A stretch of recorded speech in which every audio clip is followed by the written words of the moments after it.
Владимирович Путин.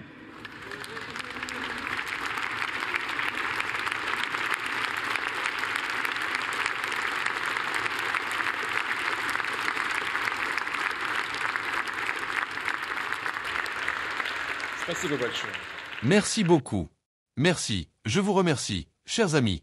Je suis très heureux de saluer tous les participants et invités du Forum international, la Russie puissance sportive, nos collègues et partenaires étrangers respectés. Nous sommes réunis à Oufa, la capitale du Bashkortostan, l'une des régions les plus singulières de notre patrie multinationale.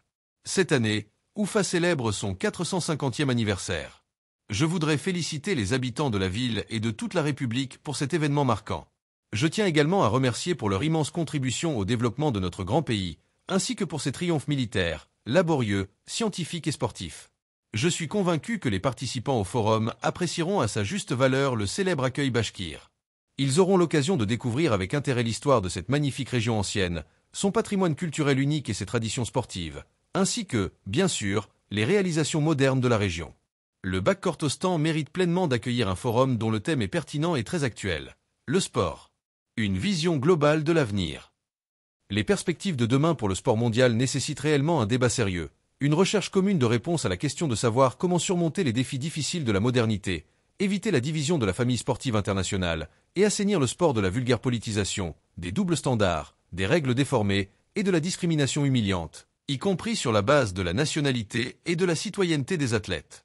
Il est déjà évident aujourd'hui que le sport mondial, le mouvement olympique, est tenté de devenir non pas une arène pour des compétitions honnêtes, mais une plateforme pour des jeux géopolitiques, pour imposer un agenda néolibéral destructeur, une propagande de normes contre nature et de pseudo-liberté, et le déni des valeurs traditionnelles que la grande majorité des pays et des peuples de la planète ont vécues pendant des siècles et des millénaires. La Russie, en tant que majorité mondiale confiante, choisit un autre chemin. Ce chemin repose sur l'égalité et l'ouverture, le respect mutuel dans tous les domaines de coopération, qu'il s'agisse de l'économie et de la culture, de la science et de l'éducation, de la santé, du commerce, de la politique et bien sûr, du sport. En mettant à profit notre grande expérience de l'organisation de grands événements sportifs, parmi lesquels les Jeux d'hiver de Sotchi et la Coupe du monde de football, nous faisons progresser de nouveaux formats de coopération. Nous nous appuyons sur de véritables idéaux et principes du sport, tels que la solidarité, la justice, le triomphe de l'esprit humain, de la force et de l'intellect. Cela implique la noblesse et le respect de la dignité de l'adversaire, des adversaires forts. Nous traitons tous les adversaires avec respect. Je rappelle qu'en cette année, la Russie a présenté au monde un tournoi unique dans le cadre d'un mouvement prometteur, Figital, les Jeux du futur. Nous avons également organisé avec succès cet été les Brick Games. Nous activons notre travail dans le domaine du sport avec nos partenaires de l'Organisation de coopération de Shanghai. Je souligne que les initiatives proposées par la Russie offrent des opportunités supplémentaires pour les athlètes de démontrer leur maîtrise dans des arènes où le sport est avant tout en dehors de la politique, telles que nous l'apprécions et l'aimons, libre et honnête, imprégné de l'esprit d'amitié et d'unité. C'est exactement cette atmosphère qui règne sur les plateformes du forum, la Russie puissance sportive. Ce forum est destiné à renforcer la coopération internationale, les liens, les contacts, et offre la possibilité de discuter ouvertement des sujets les plus divers, parfois très délicats, des meilleures pratiques en matière d'entraînement sportif, des méthodologies d'accompagnement scientifique, du sport amateur et professionnel, et bien sûr, des idées de promotion d'une culture de vie saine. En Russie, nous considérons le sport comme l'un des chemins clés pour atteindre les objectifs nationaux de développement. C'est une ressource puissante capable d'améliorer la qualité de vie des gens, de leur ouvrir de nouveaux horizons d'autoréalisation, de leur donner confiance en eux et de les aider à réussir tant dans le sport que dans la vie en général. Parmi nos priorités principales, il y a la création de possibilités maximales pour la pratique de la culture physique et du sport. Au cours des 10 dernières années, plus de 1 trillion de roubles a été investi dans la création d'installations sportives accessibles dans toutes les régions de Russie. Grâce aux fonds publics et privés, environ 85 000 installations ont été construites. D'ici 2030, plus de 2000 installations supplémentaires verront le jour. Nous prévoyons d'allouer environ 65 milliards de roubles de budget fédéral à cet égard. Des sommes considérables sont également prévues par les entreprises russes.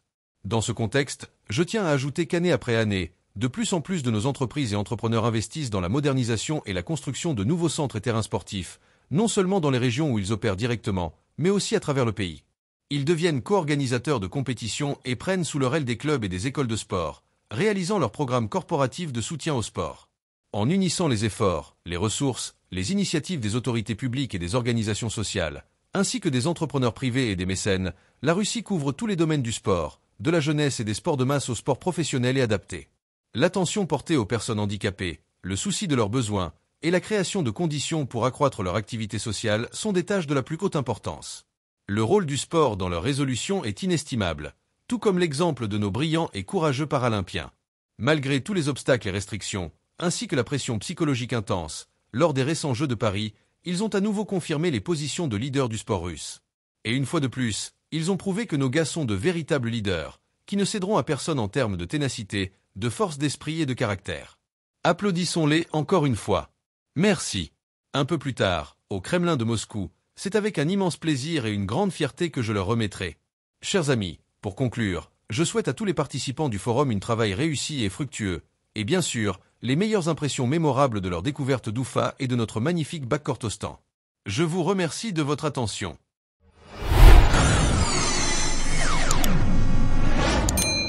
Le discours de Poutine critique indirectement les cérémonies des Jeux Olympiques de Paris 2024 et soulève des questions bien plus profondes qu'il n'y paraît.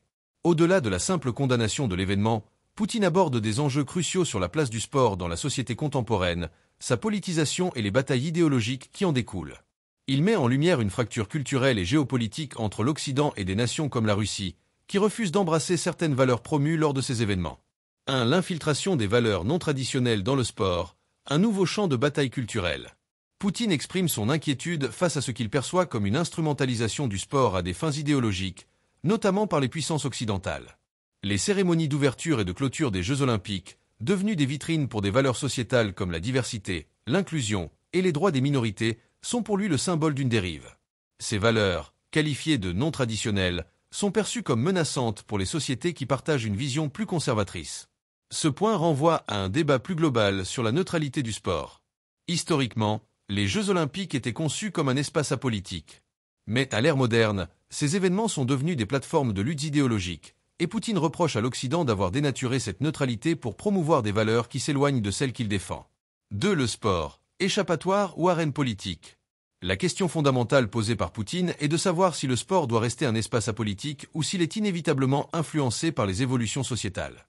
En critiquant la politisation des Jeux Olympiques, il appelle à un retour aux origines, où les athlètes s'affrontent uniquement sur la base de leurs compétences, sans que l'événement ne serve à promouvoir des causes politiques. Pour certains, ce désir de dépolluer le sport est une tentative de refuser les avancées sociétales, mais pour d'autres, il soulève une question légitime. Jusqu'où devons-nous politiser les événements sportifs ? Le sport a longtemps été un lieu de rassemblement au-delà des divisions idéologiques, et cette transformation en arène politique divise aujourd'hui les opinions. 3. La Russie comme gardienne des valeurs traditionnelles. Poutine se positionne ici comme le défenseur des valeurs traditionnelles du sport, celles qu'il considère partagées par une majorité mondiale opposée à l'influence culturelle occidentale. La Russie devient alors le symbole d'un contre-modèle, un rempart contre l'hégémonie culturelle de l'Occident. Ce discours renforce la position de la Russie dans un monde multipolaire, où elle tente de fédérer d'autres nations autour de sa vision du respect mutuel, de la souveraineté nationale et de la préservation des traditions. En critiquant les cérémonies de Paris 2024, Poutine adresse un message géopolitique. La Russie incarne un autre modèle de société et se dresse face à l'image promue par l'Occident lors de ces événements sportifs. 4. Les Jeux Olympiques, un théâtre de soft power. Les cérémonies olympiques ne sont pas seulement des spectacles sportifs, elles sont devenues des vitrines de soft power. À Paris 2024, la France a utilisé cette opportunité pour promouvoir des valeurs telles que la diversité et l'égalité. C'est cette image que Poutine critique, y voyant un exemple de décadence et de déconnexion des réalités culturelles de nombreux pays. Ainsi, les Jeux Olympiques deviennent le reflet d'une bataille pour le soft power. La Russie, en critiquant cette approche, revendique son propre modèle, plus authentique et plus proche des aspirations des peuples conservateurs. Il s'agit là d'une confrontation culturelle qui dépasse largement le cadre sportif. 5. Politisation du sport, une réflexion nécessaire. La critique de Poutine pousse à réfléchir à la place du sport dans le monde moderne. Peut-on réellement séparer le sport de la politique ? Est-il devenu une plateforme d'expression idéologique par nécessité, ou s'agit-il d'une volonté délibérée ? Ces questions touchent à des enjeux profonds, non seulement pour les athlètes, mais aussi pour les spectateurs et les gouvernements. Enfin, l'idée que la Russie propose un sport non politisé mérite d'être examinée. Est-il réellement possible de créer un espace totalement apolitique dans un monde de plus en plus polarisé idéologiquement ? En somme, le discours de Poutine sur les Jeux Olympiques de Paris dépasse la simple critique d'une cérémonie. Il expose une fracture idéologique entre l'Occident et les nations qui rejettent son influence culturelle. Le sport, autrefois espace de compétition pure, est devenue une arène politique où se joue une bataille de valeurs. Ce débat est d'autant plus pertinent aujourd'hui, alors que le monde se polarise de plus en plus. Une question cruciale demeure. Le sport doit-il continuer à porter des messages politiques ou revenir à ses racines en tant que compétition loyale et apolitique? Partagez avec nous vos avis en commentaire.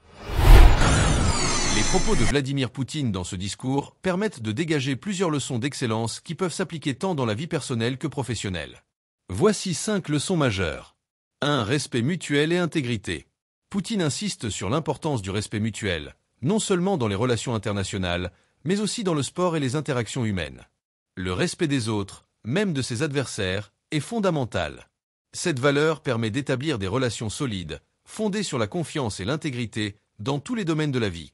Application personnelle et professionnelle. Dans vos relations personnelles et professionnelles, faire preuve de respect mutuel et d'intégrité permet de créer un environnement propice à la coopération et à la réussite collective. 2. Résilience face aux pressions externes. Le discours met en avant la capacité des athlètes russes à surmonter les pressions et les adversités, en restant concentrés sur leurs objectifs. La résilience est une clé de l'excellence, car elle permet de rester performant même dans des conditions difficiles. Application personnelle et professionnelle. En période de crise ou de stress, la capacité à résister et à persévérer dans la poursuite de ses objectifs est essentielle pour progresser et atteindre des sommets.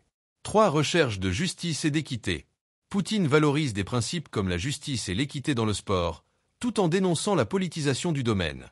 L'excellence repose sur l'adhésion à des valeurs justes et la volonté de travailler de manière éthique et équitable. Application personnelle et professionnelle. Dans vos décisions quotidiennes, agir avec justice et équité favorise la confiance et améliore la qualité des relations humaines, tant au travail que dans la vie personnelle. 4. Investir dans le futur et dans les talents. Le discours mentionne les investissements massifs de la Russie dans les infrastructures sportives pour permettre à ses citoyens de s'épanouir. Investir dans l'avenir et dans le développement des compétences est une stratégie essentielle pour continuer à progresser. Application personnelle et professionnelle. Que ce soit par la formation, l'amélioration de vos compétences ou l'investissement dans des projets à long terme, ces actions sont cruciales pour rester compétitif et en constante amélioration. 5. Valorisation de la diversité et inclusion. En soulignant l'importance de l'intégration des personnes handicapées dans le sport, Poutine montre que l'excellence ne doit pas exclure mais inclure et valoriser la diversité. La force d'un groupe vient souvent de la diversité des expériences et des talents. Application personnelle et professionnelle. Adoptez une approche inclusive dans vos projets. Accueillez la diversité d'opinions, de compétences et de personnes pour enrichir vos perspectives et progresser dans votre vie et votre carrière. Ces leçons d'excellence encouragent à viser toujours plus haut, à agir avec intégrité et à surmonter les obstacles, tout en valorisant l'inclusion et la diversité dans chaque aspect de la vie. Merci de partager vos avis en commentaire.